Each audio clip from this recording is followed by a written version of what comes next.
Bonjour, je suis Virginie Diatta, formatrice au centre de formation Louise Couvet. Aujourd'hui, nous allons voir la prise en charge d'un arrêt cardio-respiratoire. Donc ici, nous sommes en présence d'une personne au sol. Il va falloir déterminer si celle-ci est en arrêt cardio-respiratoire ou simplement inconsciente. Donc la première étape, c'est d'aller vérifier la conscience de la personne. Pour ça, je vais aller à la recherche de trois réponses. D'abord, la réponse motrice.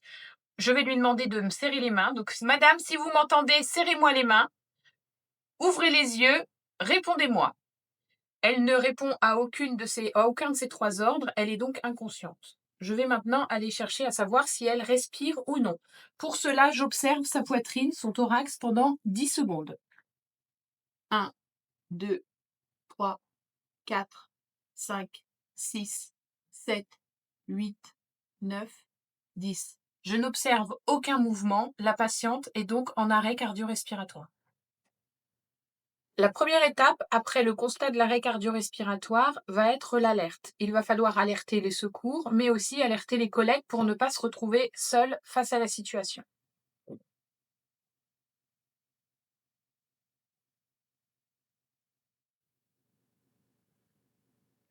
La victime est allongée sur le dos sur un plan dur. Je me place à genoux à côté de son thorax. Je repère le centre de la poitrine au milieu du sternum. Je pose la paume d'une main à cet endroit, puis l'autre main par-dessus. Mes doigts sont dans l'idéal relevés pour éviter d'appuyer sur les côtes. Je me positionne correctement, mes bras sont bien tendus et mes épaules sont à la verticale de mes mains. Les compressions se font avec le poids du corps, les coudes ne plient pas. J'enfonce la poitrine de 5 à 6 centimètres, puis je relâche complètement entre chaque compression sans décoller les mains. Le rythme doit être de 100 à 120 par minute.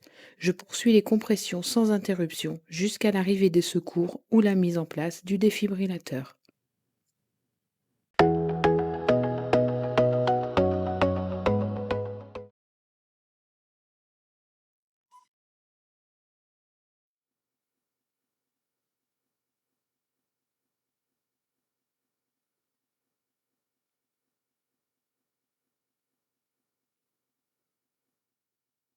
Appliquez les électrodes sur la poitrine nue du patient.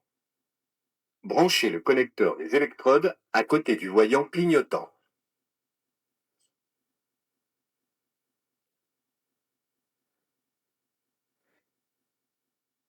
Analyse du rythme cardiaque en cours. Ne pas toucher le patient. Choc recommandé. Appareil en charge. Restez à l'écart du patient. Délivrez le choc maintenant. Appuyez sur la touche orange maintenant. Éloignez-vous, je choque. Choc délivré.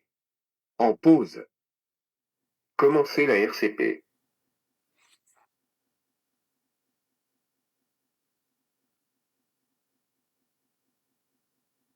Il est donc important de poursuivre ces gestes jusqu'à l'arrivée des secours, qui arriveront très rapidement, puisque vous aurez pris le soin de les alerter précocement.